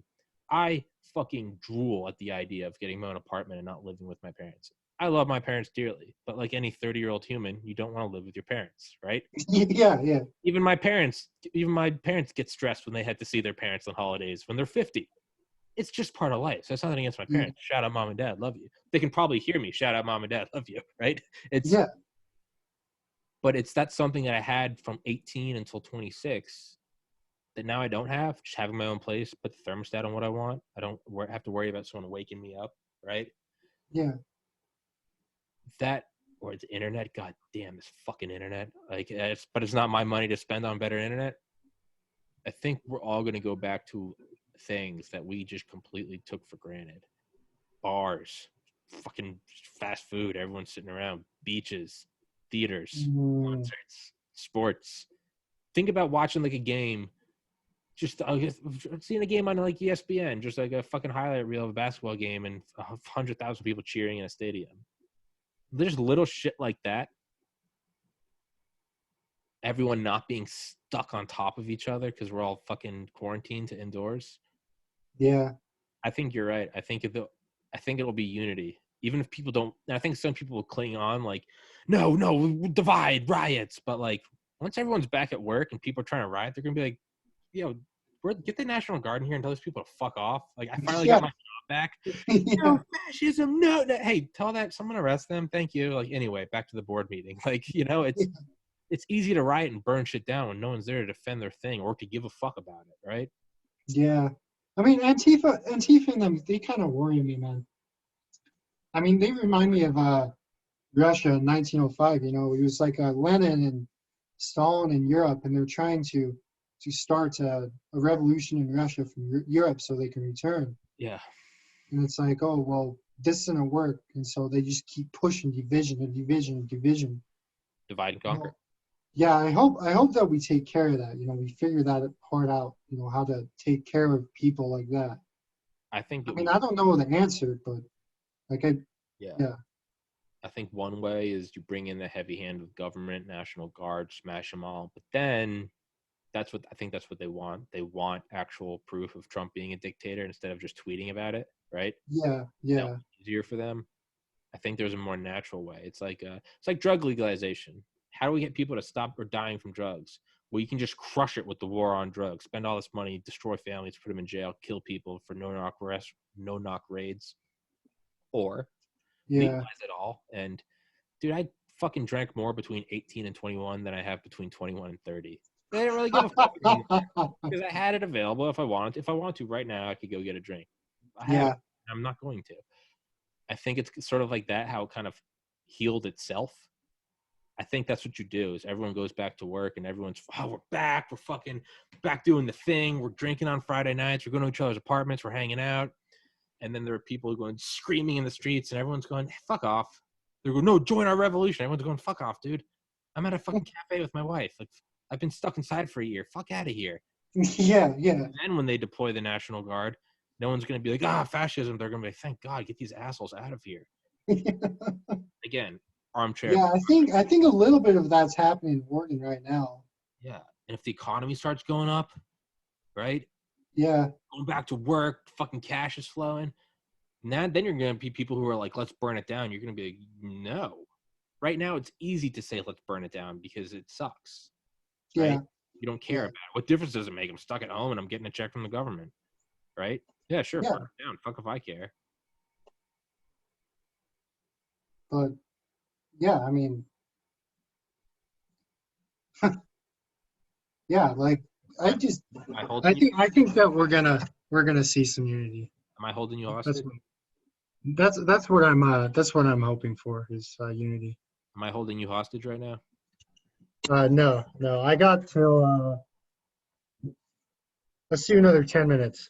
Okay. Can I go pee real quick? Can I have your Yeah. permission? Welcome back to Duran Cast. Duran, hold it down. Yeah. The Russian Revolution. That's an interesting one. But basically, what it was is the revolutionists were taking advantage of the Tsar's mistake. Out of envy for the system, and it was rightfully so because what they did is they freed all the serfs and then they told them they have to pay these heavy fines for being free. And so you got a lot of resentment in the system there. And then, the Rasputin incident, that really hurt the autocrats' image. But, I mean, they were pushing hard to industrialize Russia, and they just took advantage of bad things. And I see, groups like Antifa and them, they're taking advantage of the bad things, to push their own agenda. And they're, just as evil as the bad things happening. That's the thing we got to remember. And I don't blanketly mean to call out Antifa. I'm saying, groups like that, they like to take advantage of the bad. So, man, yeah. Like it's a weird semantic thing, right? Because you can't. BLM. There's a lot of great shit in BLM. My friend that comes on here all the time, Aaron Shepard. He's a black guy. He got into med school. Fucking builds telekinetic robots for NASA. It's cool shit. Yeah, I get it. I see him. I'm like, yeah, I get it. Imagine if he got shot. I'd be like, do you know who you just shot? You just shot like the next Elon Musk, like because it's right. So like, I fucking get it. There are some terrible elements of it. You say the same of Trump supporters, right? I look at me. I'm like, I don't think I'm an asshole. There are a lot of people who disagree. I'm like, I think I'm a fairly open-minded guy. But you know what? There are some fucking like goose-stepping white supremacists. Yeah, I mean, unfortunately, there is, and I think it was like criticize them. Was it Sawyer who said that racism will always be an issue in America or the world? I think it was Sawyer. Yeah, he said it'll always be an issue. I mean, you're always gonna have hate and resentment and all those things. That's just human. Yeah. But yeah, like as a systematic like occurrence of like racism, that kind of thing, it's like, yeah, like for sure we should stomp it out. Yeah. But yeah, just because one person yells the N-word at BLM protesters doesn't mean that there's a race issue in this country. Yeah, it just means that there's an asshole. Yeah, I mean, that's like, I think they call that like a fallacy of like composition or whatever. You're going from big to small. I mean, from small to big. Yeah. Like you're going from one occurrence. It's like saying that the Statue of Liberty is moving because every molecule in the Statue of Liberty is technically moving. Vibrating, Yeah. Technically, yeah. Yeah, I wonder how much stuff would be like healed if we just got rid of like hate words and hate slurs. Because hear me out, by not being able to say them, you put them on a pedestal. You make them these true weapons. And to me, the N-word is the same as magic. Because what is magic? Magic is an incantation said at a distance that has an effect at a distance, or said that has an effect at a distance without physically touching it. Well, if I can just say a word at a distance without touching you, without taking money from your account, without slapping your wife, without breaking your car window, if I can just say a word, not even spitting on you, not even changing the air around you, if I can say it to you over a phone to where it's just fucking electrons coming through and wiggling the air, and that riles you up and ruins your day, that is dark magic. I just said an incantation and fuck with you. Yeah, they have control of you over that point. Yeah, no, I thought you were going to say, because here's the thing, like freedom of speech, you can't fuck with that. Like that's how our republic works is people are able to say what they think. And like, in order to think, you have to risk being offensive. And so like, when you start banning hate words and stuff, like you're doing what you're saying, and you're creating a dangerous precedent of where those rules can be taken advantage of. You're giving me weapons against you. You're trying to be safer, but you were just giving me a cracker. You're allowed to say cracker. And because of that, guess what? It's not fucking offensive, right? You can say whatever you want. I see suicide jokes all the time. I don't fucking like seeing them. I lost a sibling to suicide, but I don't stop it because that would give it more control over me. More power, It's been 6 years since I lost my brother to suicide. Now I laugh when I see suicide jokes because I'm just fucking numb to it. I realize it's not an attack on me. And even if it was, who fucking cares? Water off the duck's back, right? Dude, I made a 9/11 joke. Yeah. On 9/11, and so many people were mad at me. But I was like, dude, like, it's insulting to the people that died if we can't sit here and joke about it. It's the second you stop, because one, that leads to a slippery slope of if I can't say this word and then I can't say that word, fast forward 10, 20, 30 years, and now the words you're banning are, I don't know, that your political opponents, right? Those are hate speech. Well, that's how you fucking end up everyone in the gulags, right? And we've seen how that happens. How to make it all, I mean, no, I don't think you can publicly like call for violence against an individual. Like you can't yell fire in a theater kind of thing. Those are limits on free speech, and I think we all agree with. But dude, just certain words, because now, I know I said I'll let you go in a couple minutes, holding you fucking hostage. But I mean, even a word, so like a word like faggot, right? Can't say that anymore. I grew up saying faggot. All that ever meant was that person's being a loser. He's being a jerk, right? He went and told the teacher on us, right? Yeah. And my problem with the word faggot isn't that I don't think it's offensive to gay people. Dude, I have gay friends, and if they're around, you're goddamn right, I'm not going to say it. But not because I can't, but because I'm choosing not to, right? Yeah. But that word, so when I argue for my right to say faggot, and people say you can't say that, and I say why, they say because that is a slander against gay people. That is a weapon. And I say that's not what it means for me. For me, it just means you're just being a faggot, right? Yeah. Well, they say, okay, well, if that's not your word for slandering against gay people, then what is? I don't have one. I don't have a word for slandering gay people. So you are forcing me to have.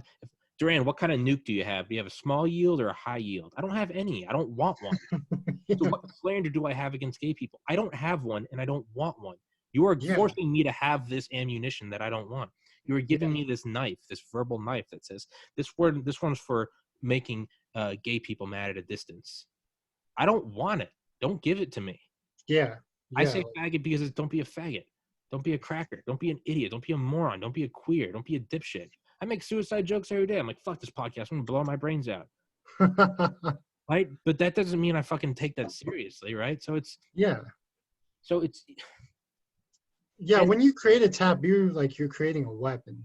You are. That's exactly what it is. It's what Alan Watts said. There's always something in the periphery, like layers of an onion. Once you get rid of one, well, there's always another taboo.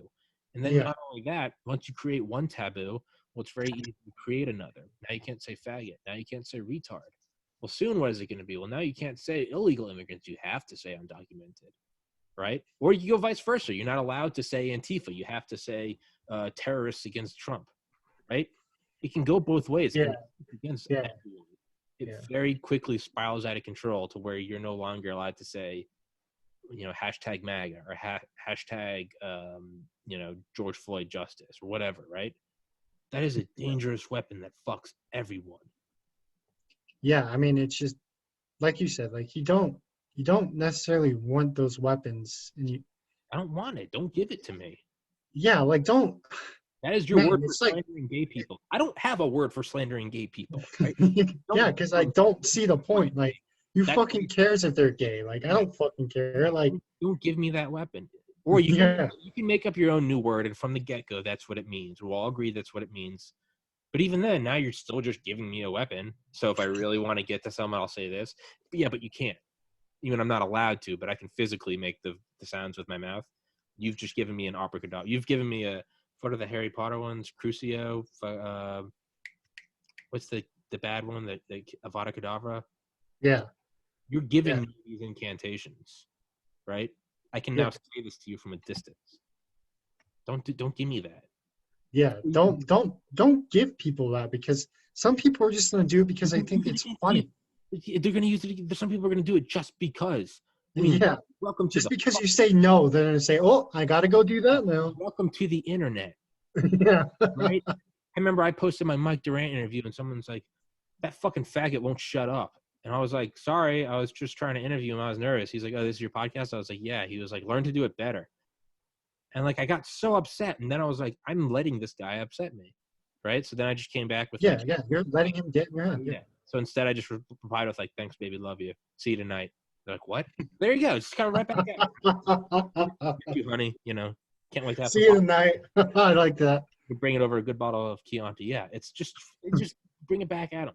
But it's not just don't give me that weapon because I don't want it. It's for yourself. Don't hand Yeah. someone else a gun. Hmm. Just don't do it. Yeah. Yeah. Don't. Yeah. By banning words. You Yeah. fuck. Don't give him a weapon. Yeah. Yeah. Yeah. I like that. Because the word no, I don't say that with any anger or hatred when I say faggot. And then furthermore, even if I was saying it with anger and hatred, that is an unfortunate side effect of free speech. Is that is a part of living in a free society in the greatest nation on earth. Yeah. That's one of the costs, is that someone can just say shit that so when I say I don't get upset when I see suicide jokes or suicide memes because I know they're not targeted at me, well, guess what? There's another tier. There could be people that are like, hey, you didn't do enough to prevent your brother from committing suicide. That is directed at me. That is allowed. Yeah. So Unfortunately, right? But the memes aren't directed at me. But even if they were, that's allowed. And yeah. it sounds like an extreme. Well, why don't we just get rid of that? In those extremes, that's where it starts. You're right. We should just get rid of suicide jokes, but that's it. No. Next thing you know, you fast forward 40 fucking years and you're getting tattoos on your forearm and being pushed into a cremate or an incinerator, right? Yeah. It's always Yeah. the path it goes. Yeah. And that Oh goes well. say Yeah. Yeah. shit against me by all means. You stupid white educated blue-eyed Nazi fuck. Go ahead. None of it's true, but god damn it, that's your right to say it. Yeah. Yeah. I mean, that's a sacrifice we take for living in a free society, like you said. God Like it's damn it. just. Is it a small sacrifice to make? Yeah, it's a relatively pretty small. I mean, look. I mean, other countries in the world, man, like they don't have it as nice as us. Like No. they get their fucking nuts cut off when they say shit like that. You know? Or there's a middle ground. Go to the UK. You'll go to fucking jail for saying something Islamophobic. I have a friend that I went to middle school with that lives in Ireland, but he won't do the podcast because he's, quote, dude, it's serious over here. You'll go to jail for saying shit. Yeah. Fuck that. So Yeah, I think those patterns are really interesting to learn about, because it's kind of like, oh, happens. It's that a makes natural sense. law. It's a natural law. Just like Yeah. institutions created to deal with a problem will eventually create the problem to justify their existence. Prison guards, cops, war on drugs. Mm. There are natural laws in this world, and they're not all gravity, 9.81 meters per second. They're not all, c, the speed of light. Some of them are natural laws. One of them is, is it Poe's law? What's the one where eventually we'll compare someone to Hitler? Well, one of them is when you start banning words, even if it's for a great thing originally. Patriot Act. This is so 9/11 doesn't happen again. Well, very quickly it turns out, right? Yeah.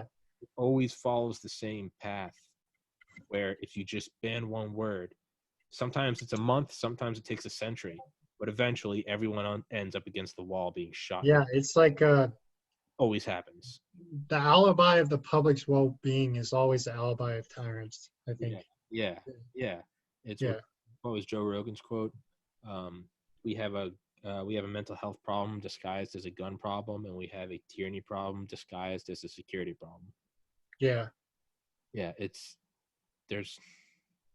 you got, and so not only is that the trade-off to live in a free society, even after all of that, one, it's probably not aimed at you. Two, even if it is aimed at you, that's the price of a free society. Three, goddamn, man, it thickens your skin. It allows, it forces you to have the water roll off your back, and now you are stronger for it. Yeah, it's like sticks and stones will break my bones, but words will not hurt me. I feel like my generation has kind of forgot about that. Yeah, it's gonna help you, and it's gonna help you in every aspect of life. Down the road, when you're in a bad relationship and you break up, and that person tries to say something that hurts you, yeah, you're gonna be like, well, I've been called racial slurs my whole life, so I don't give a shit about that. But we just keep trying to, right? I mean, that's why our immune systems are so strong. It's because we deal with this shit, right? But if you nurse anything, you can't fucking handle any of it. I'm keeping you way over. You said 10 more minutes. I just kept you. Yeah. I just got to go eat lunch. Like I'm getting. Man, I don't care. Hey, real quick. Predictions. It's October 1st, 2020, 4:06 p.m. Eastern Time. Predictions. I say vaccine for COVID. I say the election. I don't know who wins, but I say that it happens and there's no fuckery. It's just an election and someone wins. And there's another big UFO sighting. Those are my three. You got to make three. Okay. So I predict that the U.S. government's going to release more info on aliens and UFOs. Okay. I predict that there's going to be a lot of stupid civil unrest, and everyone on the left and right are going to unite against it and say, hey, this is fucking stupid, stop. Okay. And then three, I think after the vaccine and COVID, like, people are going to be a lot more happier, and we're going to see depression and everything go down. Fuck yeah. I love it. I love the positivity. Yeah. Got to be positive. What benefit is there? Ha! Told you the world was going to end. Rand, until next time, brother. All right, man. It's been good. Yeah, I'll let you go. I know you got to go. I'm going to keep talking. Yeah. I'll let you go. All right, man. I'll talk to you. Peace. Everybody.